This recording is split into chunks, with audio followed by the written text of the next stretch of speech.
शहर वालों की मोहब्बत का मैं कायल हूँ, मगर मैंने जिस हाथ को चूमा वही खंजर निकला। कुछ ऐसी ही है आज की ये कहानी। मूवी की शुरुआत में हमें कुछ रहस्यमयी तस्वीरें नजर आती हैं, जिसमें ये बताया जाता है कि एक फादर और उसकी वाइफ अपनी छोटी सी बच्ची के साथ एक आइलैंड पर जाते हैं और यहाँ आने का उनका मकसद था क्रिश्चियनिटी का प्रचार करना। वो आइलैंड के नेटिव्स को बहुत सी चीजें सिखाते हैं और शुरुआत में तो वो उनकी बातें भी मान लिया करते हैं और उन्होंने वहाँ एक चर्च भी बनाया। लेकिन धीरे धीरे उन्हें लगने लगा कि ये लोग उनके धार्मिक विश्वास के साथ खिलवाड़ कर रहे हैं और एक दिन वो उस कपल पर हमला करके चर्च में आग लगा देते हैं। सीन कट होता है और हमें कहानी का हीरो नजर आता है, जिसका नाम टॉबी था। टॉबी को फोन की ऐसी लत होती है कि उसका सारा दिन रील को स्क्रॉल करने में ही गुजर जाया करता है। उसके डैड कार रिपेयर करने के लिए उसकी हेल्प मांगते हैं, लेकिन रील की दुनिया में खोया हुआ टॉबी उनकी एक भी नहीं सुनता और जब वो अकेले ही कार रिपेयर कर रहे होते हैं तभी मास्क पहने कुछ लोग उन पर जानलेवा हमला कर देते हैं, जिससे उनकी मौत हो जाती है। यहाँ टॉबी को जब कार चलने का आभास होता है तो वो बाहर आकर चेक करता है, लेकिन अब बहुत देर हो चुकी थी। उसके डैड अब इस दुनिया में नहीं रहे और वो खुद को ही इसका जिम्मेदार मानता है। उसे लगता है कि अगर वो अपने डैड के साथ वहाँ होता तो शायद आज वो जिंदा होते। कई दिनों तक इसी बात को सोचकर वो डिप्रेस हो जाता है। उसकी मॉम से उसकी ये हालत देखी नहीं जाती, इसलिए वो उसे एक साइकेट्रिस्ट के पास लेकर जाती है।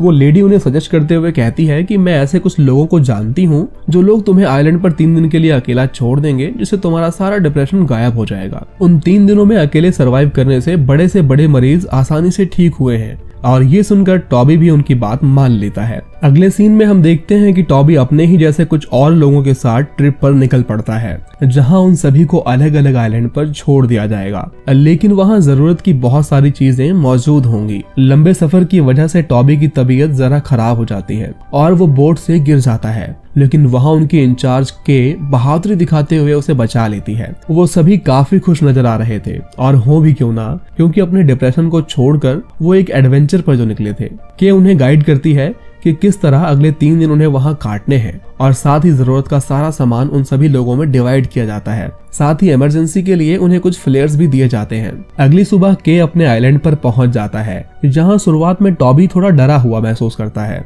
क्योंकि पूरे आइलैंड पर उसके अलावा कोई नहीं था। लेकिन उसे अपने डर और तनाव को ही हराना था, इसलिए वो वहां 3 दिन गुजारने को आसानी से तैयार हो जाता है। वो फटाफट अपना टेंट लगाकर जंगल में खाने की तलाश में निकल जाता है, जहां उसे कुछ नारियल पड़े हुए मिलते हैं। लेकिन जब वो आग लगाने के लिए सूखी घास उठाता है तो वहां उसे एक बंदर का कंकाल नजर आता है। टॉबी घबराकर अपने टेंट की ओर आता है तो वहां भी एक बंदर नजर आता है जो उसका सारा खाना खा चुका था। टॉबी आग जलाने की कोशिश करता है लेकिन नहीं जला पाता और तो और अपना हाथ काट लेता है। गुस्से में आकर वो लाइटर को ही पानी में फेंक देता है और तब उसे एहसास होता है कि वो गलती कर चुका है, क्योंकि उसके बिना आग जलाना आसान नहीं होने वाला। लेकिन बहुत ढूंढने पर भी वो लाइटर उसे नहीं मिलता और इस दौरान एक नुकीला पत्थर उसके पैर में चुभ जाता है और वो खूनम खून हो जाता है। पानी के अंदर हमें वहाँ एक मास्क नजर आता है जो मूवी की शुरुआत में बताए गए आइलैंड के लोग पहना करते थे, यानी ये वही आइलैंड है जहाँ कई लोगों की मौत का राज दफन था। इसके बाद टॉबी एक सीपी उठाकर चाकू से उसे खोलने की कोशिश करता है, तभी उसकी नजर लेंस पर पड़ती है जिसकी मदद से वो आग जला सकता था। फाइनली वो आग जला लेता है और भूख मिटाने के लिए जंगल में जाता है। तब उसे एहसास होता है कि जैसे कोई उसका पीछा कर रहा हो, लेकिन पीछे मुड़कर देखने पर उसे वहाँ कोई नजर नहीं आता। टॉबी की अकेले वहाँ लुप होने लगती है और वो डर कर टेंट की ओर लौट आता है और फौरन इमरजेंसी कॉन्टेक्ट के लिए वो फ्लेयर को जलाता है, लेकिन हड़बड़ाहट में वो उसके हाथ से छूटकर गिर जाता है। अब टॉबी की हालत और खराब हो जाती है और उसकी इतनी बुरी तरह से फट रही थी कि वो बेहोश हो जाता है। और अगली सुबह जब उसकी आंख खुलती है तो उसके पास किसी ने नारियल काट कर रखे थे। अब ये देखकर वो हैरान हो जाता है कि इतने भयानक जंगल में उस पर कौन है इतना मेहरबान। तभी उसकी नजर एक खूबसूरत लड़की पर पड़ती है जो वहाँ मछली पकड़ रही थी। टॉबी उसे देखकर हैरान हो जाता है कि अचानक ये कैसे यहाँ आ गई। टॉबी उसका पीछा करता है और उसे बात करने की कोशिश भी करता है। वो उसे बहुत से सवाल करने लगता है, लेकिन जब वो उसकी तरफ मुड़ती है तो उसके हाथ में एक धारदार चाकू था, जिसे देखकर टॉबी डर जाता है। दरअसल वहाँ वो किसी जानवर का शिकार कर रही थी, जिसके लिए उसने जाल बिछाया हुआ था। शिकार करने के बाद टॉबी फिर से सवालों की बारिश कर देता है, लेकिन वो सिर्फ अपना नाम बताती है। उसका नाम था मैडेलिन।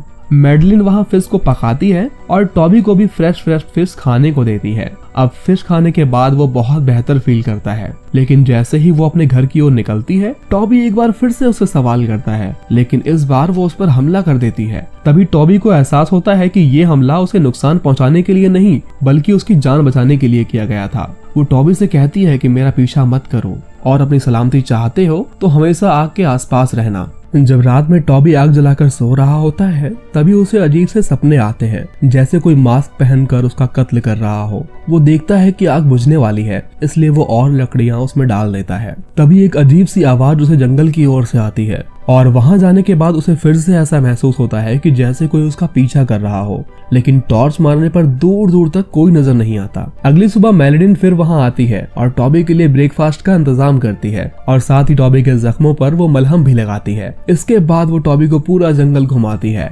मेलेडिन उसे अपने परिवार के बारे में भी बताती है, क्योंकि ये वही लड़की थी जो बचपन में मॉम डैड के साथ यहाँ आई थी। इसके बाद वो टॉबी को फिशिंग करना सिखाती है और जंगल में सरवाइव करने के लिए कई सारे तौर तरीके भी सिखाती है। जब शाम होती है तो टॉबी कहता है, मैं भी तुम्हारे घर आना चाहता हूँ, लेकिन वो कहती है कि अगर माँ की नजर तुम पर पड़ी तो कल का सूरज तुम नहीं देख पाओगे। टॉबी कहता है कि इस आइलैंड पर ये उसकी आखिरी रात है, क्योंकि कल उसके इंचार्ज उसे यहाँ से लेने आएगी और शायद अब उनकी मुलाकात हो ना हो।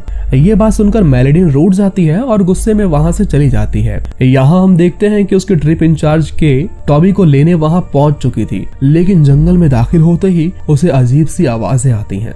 तभी रात के अंधेरे में कोई उस पर हमला कर देता है। के जब टॉर्च को उठाने की कोशिश करती है तो एक रहस्यमयी हाथ उसे टच करता है। ये देखकर के बहुत बुरी तरह डर जाती है और उसकी चीख सुनाई देती है। अगली सुबह टॉबी की आंख खुलती है तो ना ही वहाँ उसका नाश्ता होता है और ना ही दूर दूर तक उसे मेडलिन नजर आती है। तभी उसकी नजर लाइफ बोट पर पड़ती है, जिसके आसपास एक बोट थी, लेकिन वो पानी में उल्टी हुई थी। और वहाँ उसकी नजर एक लेडी पर पड़ती है जो बोट से कुछ सामान लेकर जा रही थी, और हो ना हो ये मेडलिन की मॉम ही थी। उसके वहां से जाने के बाद टॉबी बोट में जाता है। वहां उसे के की लाश मिलती है और ये देखकर वो बहुत ही ज्यादा डर जाता है। अब उसे पूरा यकीन हो गया था कि इन सब के पीछे मेडलिन की मॉम का ही हाथ है, इसलिए वो उनकी तलाश में जाता है।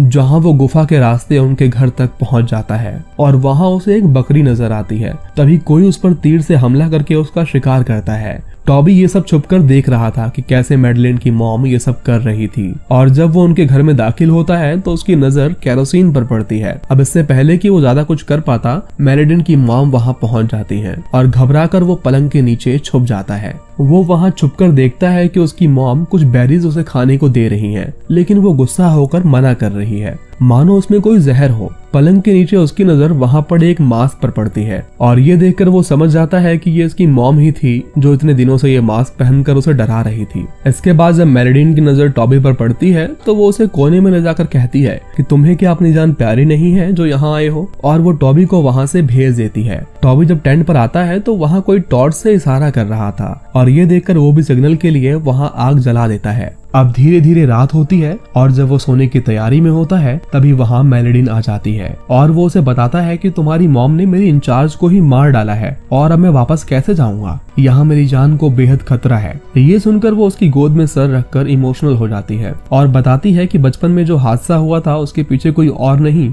बल्कि मेरी मॉम है। उन्होंने ही मेरे डैड को मारा है और आज भी उनके ही डर से मैं कहीं जाने से बहुत डरती हूँ।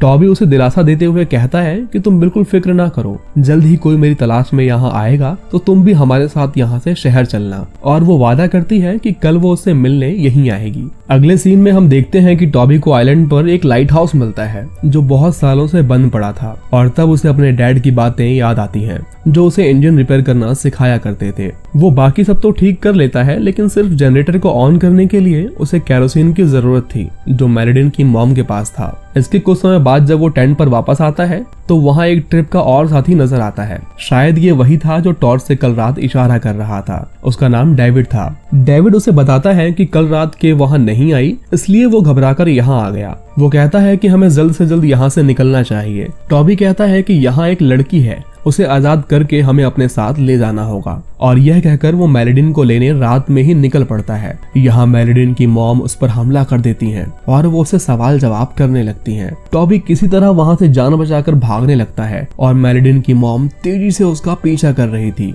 लेकिन भागने के दौरान वो ध्यान नहीं देती और जानवरों के लिए लगाए गए ट्रैप में वो खुद ही फंस जाती है और बुरी तरह जख्मी हो जाती है। टॉबी कहता है कि तुम बहुत बुरी हो, तुमने बहुत से लोगों का खून बहाया है, तुम्हारे साथ यही होना था। तभी कहानी में आता है खतरनाक ट्विस्ट। मेलिडिन की मॉम उसे बताती है कि टॉबी बेटा, मैंने किसी का खून नहीं बहाया। वो उसे बताती है कि हम यहाँ केवल क्रिश्चियनिटी का प्रचार करने आए थे, लेकिन यहाँ के लोगों ने चर्च में ही शैतान की पूजा करनी शुरू कर दी और जब हमने उस पूजा को रोकने की कोशिश की तो शैतान ने हमारी बेटी को ही वश में कर लिया और जितने भी कत्ल हुए हैं उन सभी के पीछे मेलिडिन का हाथ है और वही है जो सालों से लोगों का खून बहा रही है। ये सच जानकर टॉबी की हवाइयां उड़ जाती हैं। मेलिडिन की मॉम उसे कुछ बेरीज देते हुए कहती हैं कि इन्हें रखो, जब मेलिडिन तुम पर हमला करे तो तुम इसे खिला देना और अपनी जान बचा सकोगे। और वो उससे कहती हैं कि चाहे कुछ भी हो जाए लेकिन मेलिडिन इस आइलैंड से बाहर नहीं जानी चाहिए, वरना पूरी दुनिया पर एक नया खतरा आ जाएगा। साथ ही वो उसे बताती हैं कि अगर तुम रोशनी या आग के पास रहोगे तो वो तुम्हारा कुछ नहीं कर पाएगी। यहाँ हम देखते हैं कि डेविड अकेला होता है। तभी उसे एक अजीब सी आवाज आती है और जब वो उस आवाज का पीछा करता है तो अंधेरे में मेलिडिन जो शैतान बन चुकी थी वो उस पर हमला कर देती है और उसका भी खेल खत्म कर देती है। यहाँ टॉबी जब ये देखता है तो वो घबरा जाता है, लेकिन वो रोशनी में होता है इसलिए मेलिडिन नॉर्मल होकर उसके पास आती है। वो अपनी मॉम की डेड बॉडी को देखकर पूछती है कि ये किसने किया। टॉबी कहता है कि वो तुम्हें आने से ना रोके इसलिए मैंने ही उन्हें मार दिया। ये सुनकर मेलिडिन बेहद खुश होती है और वो टॉबी को किस करती है। तभी टॉबी के पास वो बेरीज देखकर समझ जाती है कि टॉबी अब उसका राज जान चुका है। वो दोबारा शैतान बनकर टॉबी का कत्ल करने की कोशिश करने लगती है, लेकिन बड़ी ही चालाकी से टॉबी उस पर हमला करके उसे वो बेरीज खिला देता है। अब अपनी जान बचाने के लिए वो लाइट हाउस को ऑन करने निकल पड़ता है और बड़ी ही चतुराई से लाइट हाउस को ऑन कर देता है ताकि हर तरफ रोशनी रहे, लेकिन नीचे उतरते वक्त उसकी सीढ़ी टूट जाती है और वो गिर पड़ता है। अब इससे पहले कि वो खुद को संभालता मेलिडिन उस पर हमला कर देती है, लेकिन गनीमत ये थी कि कुछ देर में लाइट हाउस की लाइट वहां आती रहती है, इसलिए टॉबी की जान बच जाती है। लेकिन जैसे ही लाइट दूसरी तरफ जाती है मौका पाकर मेलिडिन फिर से उस पर हमला कर देती है। तभी अंधेरे में उसे छोटी बच्ची नजर आती है जो शैतान की चाल थी टॉबी को अपना शिकार बनाने की, लेकिन एक कांच के टुकड़े से वो लाइट का रिफ्लेक्शन उसके चेहरे पर मारता है जिससे वो शैतान तिलमिला उठता है और मौके का फायदा उठाते हुए टॉबी चारों तरफ आग लगा देता है। मेलिडिन यहाँ रो रो कर मदद की गुहार लगाती है, लेकिन चाह कर भी टॉबी उसे नहीं बचा सकता। इसके बाद वो लाइट हाउस का दरवाजा बंद करके पानी में आती हुई बोट की ओर कूद पड़ता है, लेकिन वहाँ पानी में हम देखते हैं कि मेलिडिन वहाँ पहले ही आ चुकी थी। सीन कट होता है और हम देखते हैं कि बोट रेस्क्यू करके किसी को वहाँ से ले जा रही है, लेकिन एंडिंग में ट्विस्ट ये था कि उन लोगों ने मेलिडिन को रेस्क्यू किया था, ना कि टॉबी को। और इसी के साथ ये सस्पेंस और थ्रिल भरी कहानी खत्म हो जाती है। जल्द मिलते हैं एक नई वीडियो में एक नई कहानी के साथ।